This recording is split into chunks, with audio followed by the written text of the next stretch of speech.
Hey guys, I'm going to do a quick review of the basic twists and then some situations in which you can make them a little easier on yourself. Let's just start right off with the loop twist. I know there is already a video on here, but maybe we're going to get a little more in depth. Alright? So we're going to, do this. We're going to stretch out the balloon. Now with the loop twist, there's two versions. There's a version that starts with a knot end, and there's a version that's in the middle of the balloon. Starting with the knot end, you're going to take the knot, you're going to pull it over so it makes a loop, and then you're going to twist it in, and it's going to look like this. Now, some things to remember. Very typical at the very beginning for people to hold the opening and to try to twist it like this, in which the opening is the thing they're holding. And compare this loop twist right here. See how there's all this space right here? We don't want that. How to combat that? It's pretty simple. You have to grab it by the knot, not by the loop. So the knot's obviously this thing right here. Put it between your pointer finger and your thumb. You're gonna bring it over, and then when I'm twisting it, I do a lot of my work with my right hand. I'll set it up. I'll do a lot of twisting, I'll set it up, and then I'll finish the twist with my left hand. So with my right hand, I'm taking it, or my dominant hand I should say, taking this, I'm pulling it over, and then when I'm twisting it with my left hand, I'm pulling this a little bit to make it tight. That's so this knot right here can be as close to this area, which is the area that the loop is going to, that's going to make the actual twist itself. I want this part, this knot, to be as close to that as possible. So then it looks very tight and it's very close together. Because if you have the loop, the opening closest to there, then you have all this space. All right, you don't want it to look like that. All right, take this off, pull it down like this. I pull this a little bit, all in one motion, and I don't want this to keep this like this because this is going to happen eventually. So I put this in here, twist it, take the knot or even just the opening, pop it through. All right, and this opening is going to make sure that this is never going to come undone. Doing the loop twist in the middle is just the same thing, but you're going to start. I take my right hand, I make a twist. I'm going to start with this. And what I like to do is I like to take my thumb. I put my thumb on top of the area that the twist is going to be finished at. Take my pointer finger at the bottom, the part that's not in the twist. And then I take my left hand, and as I'm twisting, I'm pinching these. Just ever so slightly. Pinch them just like that. Alright? If you have, for something like the sword, where there's two loop twists right next to each other, just kind of be able to measure out a loop twist is really important. Sometimes you might be like, oh, these are going to be the same length, and then when you finish the loop, either one's a lot smaller than the other, or one is is bigger than the other. All right, so be able to have the practice and the experience to be able to estimate the same length of a loop twist is really important.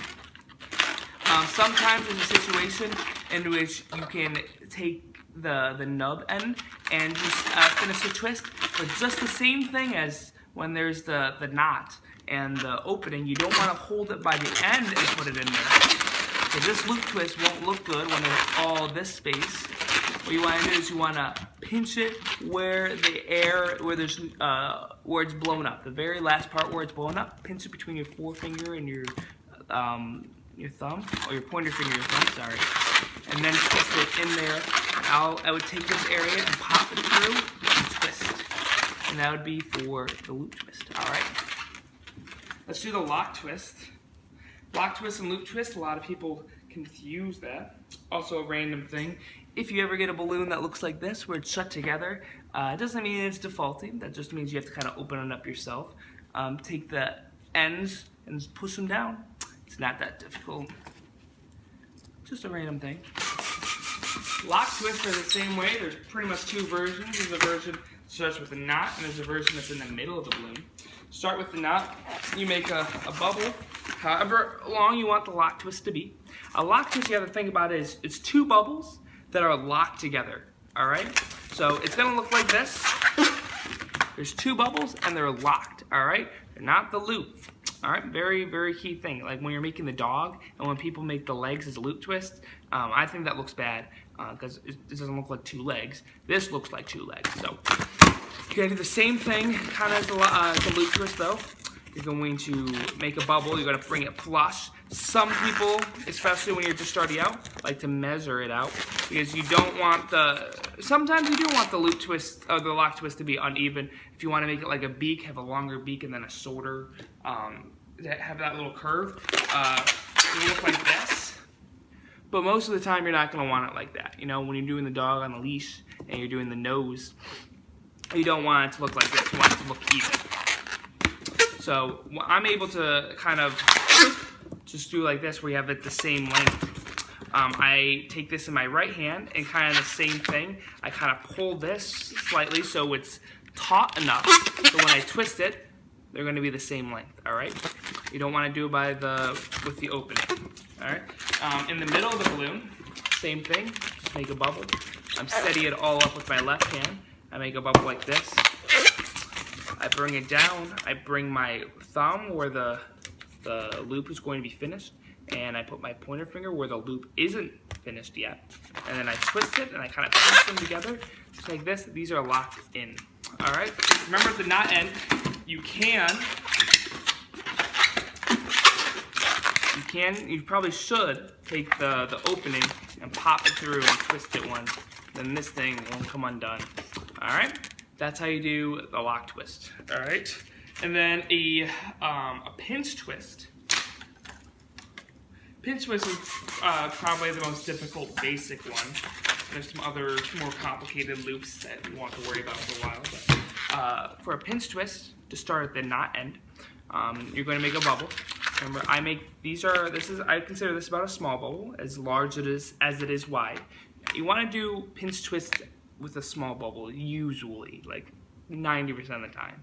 You don't want to do it like with a medium bubble. I see a small bubble about this length, medium bubbles about double that length, and I consider a large bubble about double the length of a medium bubble. So this will give you something. So if you have it like this, you know, I'm going to take my pointer and my thumb of my right hand, and I'm going to hold this balloon, you know, with the palm and my fingers of my right hand. I'm going to finish the twist with my left.